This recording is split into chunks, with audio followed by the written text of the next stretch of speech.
నమస్తే. నా పేరు డాక్టర్ సౌజన్య అండి. Obstetrician and gynaecologist, lab surgeon and infertility specialist. తరచూ పీరియడ్ టైంలో హెవీ పీరియడ్స్ అవుతున్నా లేదా ఇర్రెగ్యులర్ పీరియడ్స్ ఉన్నప్పుడు స్కాన్ అనేది చేసినప్పుడు ఫైబ్రాయిడ్స్ అని కనిపిస్తుంది. ఫైబ్రాయిడ్స్ అని కనిపించగానే కంగారు పడతారు. అసలు ఫైబ్రాయిడ్స్ అంటే ఏంటి? ఎక్కువ శాతం ఈ ఫైబ్రాయిడ్స్ అనేది నాన్ క్యాన్సరస్ అంటే బినైన్ లీజన్స్ అనమాట.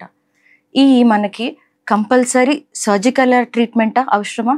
Absolutely not. Number of fibroid, size of fibroid, location of fibroid, ఇంకా దీనివల్ల కలిగే ప్రాబ్లమ్స్ ఏంటి, ఎట్లాంటి మెన్స్ట్రల్ ప్రాబ్లమ్స్ వస్తున్నాయని చెప్పి చూసి మీ gynaecologist not just surgical option but మార్కెట్లో వచ్చిన చాలా మెడిసిన్స్, ఇంకా ఇంట్రాయూటరైన్ డివైజెస్ లేకపోతే ఇంజెక్షన్స్ ద్వారా కూడా ఈ ఫైబ్రాయిడ్స్ అనేది మనం కంట్రోల్ చేయొచ్చు.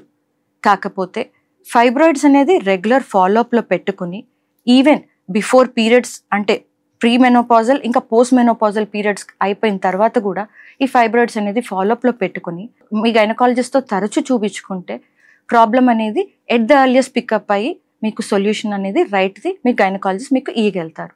So don't neglect your health. Do see your gynaecologist at the earliest.